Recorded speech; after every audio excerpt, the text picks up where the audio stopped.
She was just living her day, walking to her car after a routine meeting. No warning, no signs, no crime committed. But in the blink of an eye, everything changed.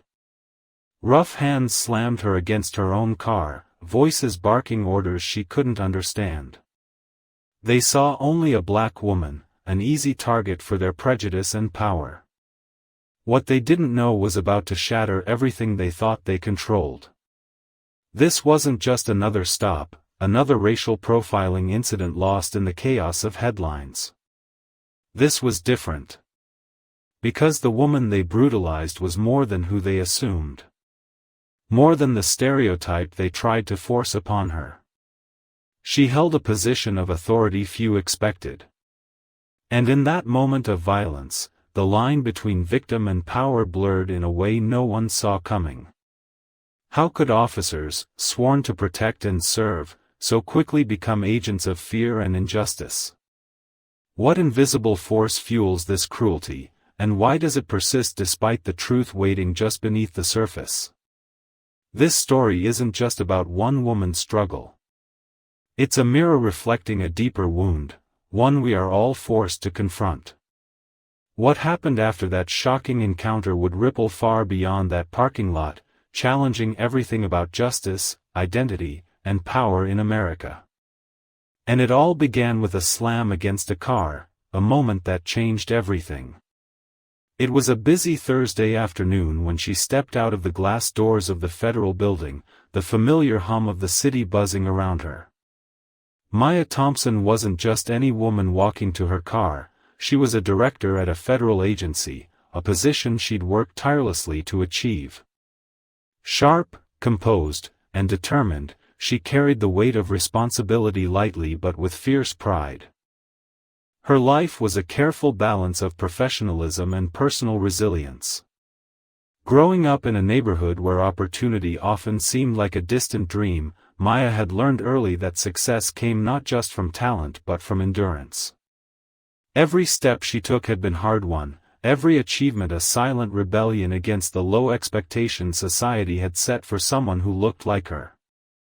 As she locked the building behind her, the afternoon sun warmed her skin, and the routine of her day unfolded with reassuring normalcy. The parking lot was crowded but familiar. She moved with purpose, her mind already shifting to the next meeting on her schedule.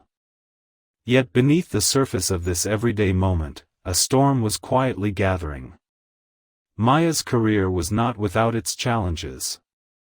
Despite her title and accomplishments, the reality of her identity meant she often faced skepticism, unspoken doubts that lingered like shadows in the corridors she walked. The balancing act of asserting her authority while navigating a world that too often judged her by the color of her skin rather than her credentials was exhausting but necessary. Still, she never let that break her stride. Today was just another day, another step forward in a journey defined by resilience and quiet strength. But then, as she approached her car, something shifted. Two police officers, their faces unreadable, stepped into her path. The casual rhythm of her steps faltered as their eyes locked onto her, not with recognition, but with suspicion.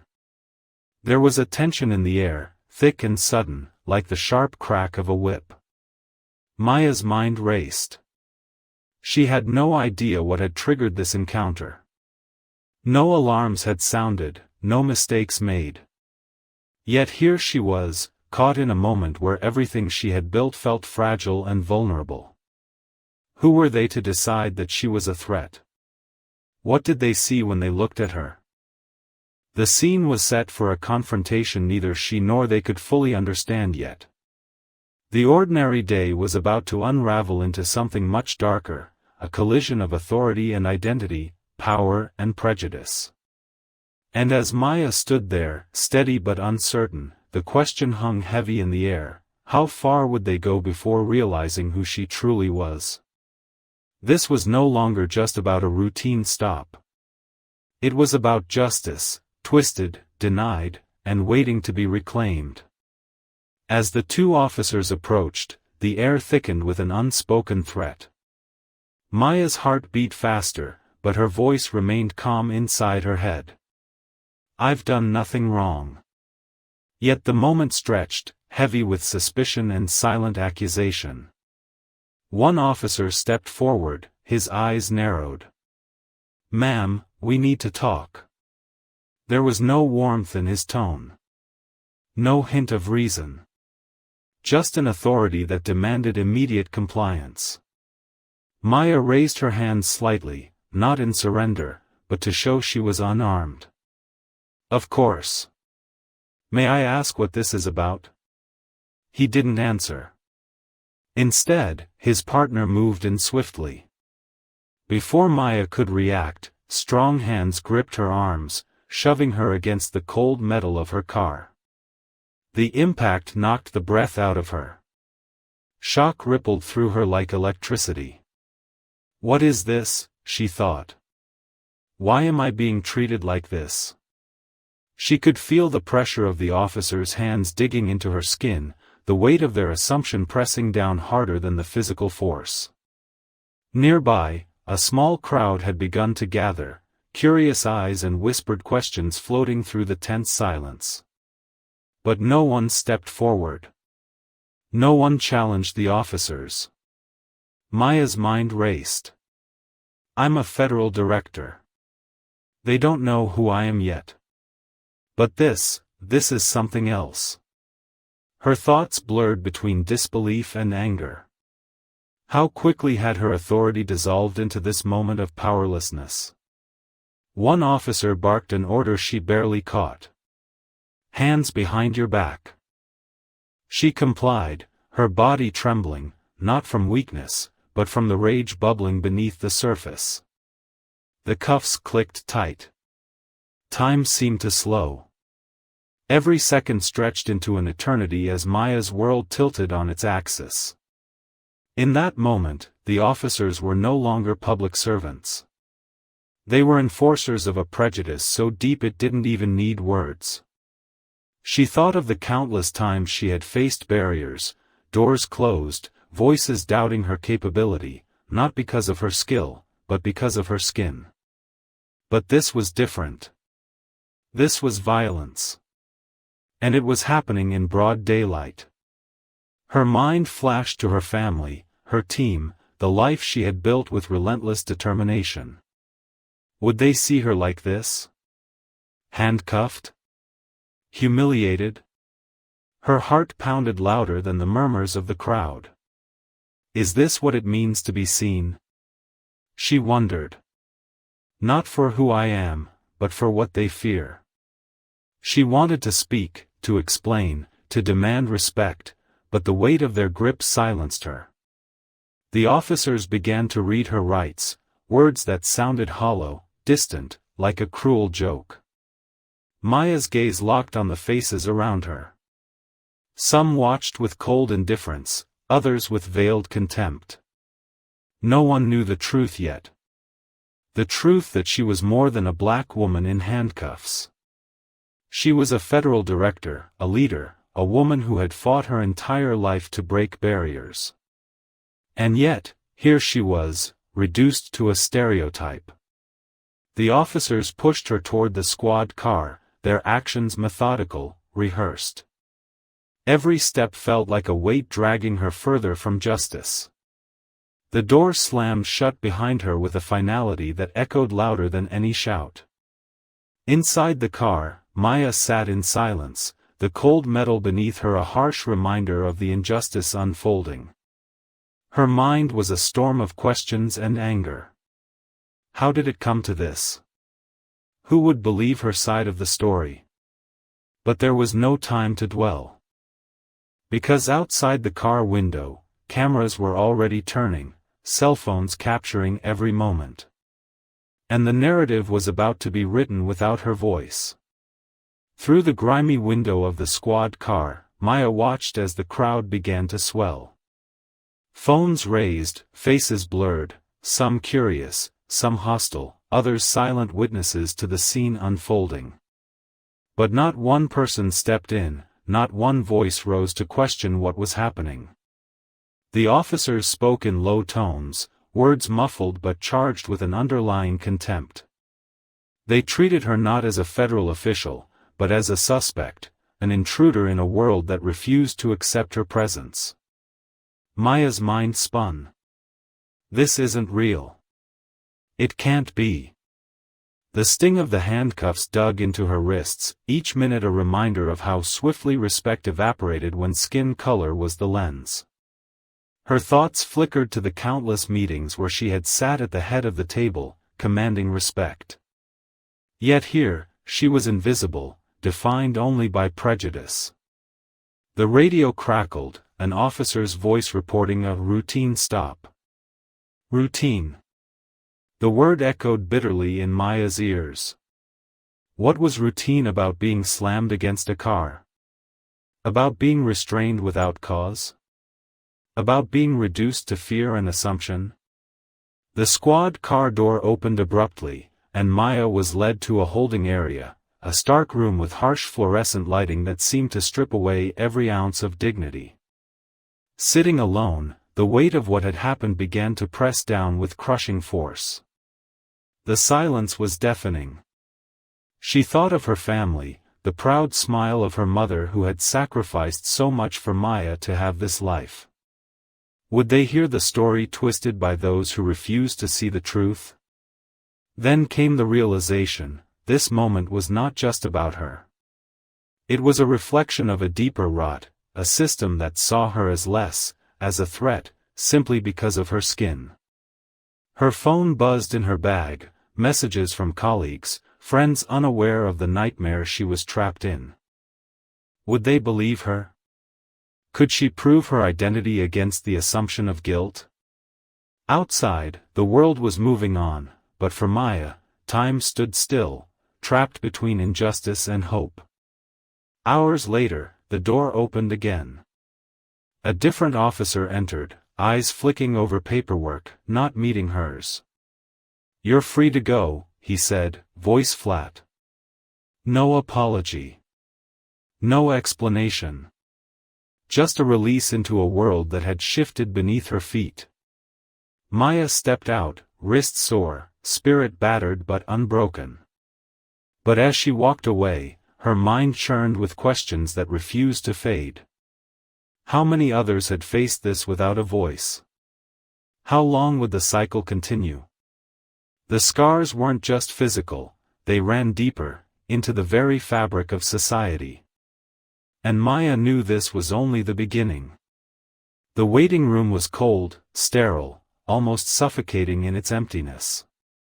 Maya sat stiffly, wrists still aching from the cuffs that had bruised her skin hours earlier. The hum of fluorescent lights overhead mixed with the distant murmur of voices through the walls. Every sound seemed amplified in the silence that surrounded her. Then the door opened abruptly, slamming against the wall, and two officers stepped inside. Their faces were unreadable masks, but Maya could see the weight of finality in their eyes. "You're being formally charged," one said flatly. The words hit like a sledgehammer. Charged? For what? For being who she was? For daring to live her life without apology? Maya's mind reeled. This wasn't just a mistake. It was an assault on everything she stood for. "No," she whispered, voice trembling but fierce. "You don't know who I am." They didn't care. The officers escorted her to the interrogation room, a harsh, windowless space where light flickered unevenly, casting shadows that seemed to press in from all sides. As the door locked behind her, Maya felt a chill, not just from the room, but from the cold machinery of a system determined to break her. "Answer the questions," one officer ordered. But Maya refused to be silenced. She took a deep breath, steadying herself. "You're wrong. I'm not a criminal. I'm a federal director. You violated my rights." Her words hung in the air, met only by cold stares and the shuffle of papers. The interrogation grew harsher. The officers questioned her identity, her intentions, her character. Every accusation was laced with suspicion, every question a thinly veiled attack. Maya's heart pounded, fear mingling with rising anger. She had faced prejudice before, but never like this, never so raw, so blatant. The walls seemed to close in, the seconds dragging into unbearable hours. She thought of the countless people who had endured this same dehumanization, the silent victims whose stories never made the news. And then, the breaking point. One officer slammed his hand on the table, voice raised. "We don't need your excuses. You think your title means anything here? Out there, you're just another black woman." The words hit like a knife. Maya's breath caught. A wave of helplessness surged, but beneath it, a fierce fire ignited. She rose, voice steady and strong despite the storm inside. "You can try to define me all you want. But I know who I am. And I will not be erased." The officers exchanged a glance, uncertain, uncomfortable. In that charged moment, Maya's resolve became a beacon, not just for herself, but for anyone who had ever been judged by the color of their skin. Her phone buzzed in her bag, a message from her assistant, "We're fighting this. You're not alone." Hope flickered, fragile but real. The door to the interrogation room creaked open again. This time, a lawyer stepped in. For the first time in hours, Maya felt a shift, a crack in the armor of injustice. But the battle was far from over. As she was led back through the corridors, cameras flashing and whispers swirling, Maya held her head high. Because this wasn't just her fight. It was a fight for dignity, for truth, for justice. And no matter how dark the moment, she vowed it would not be the end. The days that followed were a whirlwind, a storm of emotions, questions, and a relentless fight for truth. Maya returned to her life, but everything had changed. The incident wasn't just a moment frozen in time, it was a fracture, deep and painful, running through the core of who she was. She faced the aftermath not only as a federal director but as a woman grappling with the raw edges of injustice. Her reputation questioned, her authority challenged, not because of any wrongdoing on her part, but because of a system unwilling to see beyond bias. Her colleagues rallied. Support poured in from unexpected places, a testament to the power of standing together. Yet the scars remained, silent reminders of a society still struggling to reckon with its prejudices. In the courtroom, Maya's truth was weighed against the assumptions that had fueled her arrest. Evidence was scrutinized, testimonies heard. But the battle was more than legal, it was deeply personal. Each hearing brought fresh waves of anger, sorrow, and resilience.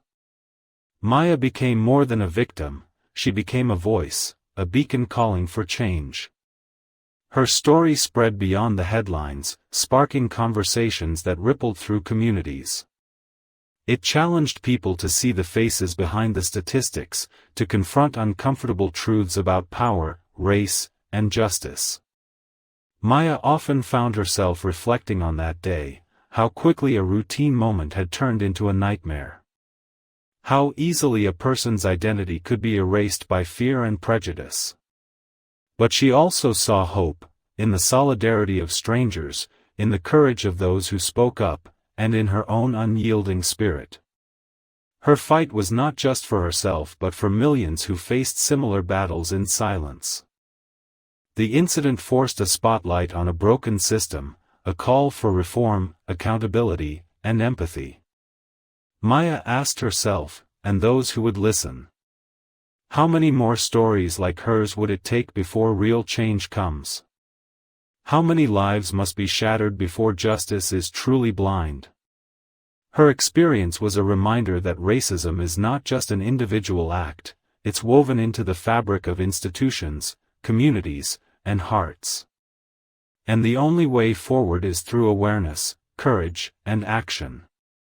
As Maya stood before a crowd months later, sharing her story, her voice was steady, filled with the weight of truth and the promise of change. "This is not just my story," she said. "It belongs to all of us. Because until we see each other fully, beyond fear, beyond color, we remain trapped in cycles of injustice." Her words hung in the air like a challenge, a plea, and a call to action. Because this story, like so many others, demands more than silence. It demands change. And it starts with each of us. What will you do when faced with the truth?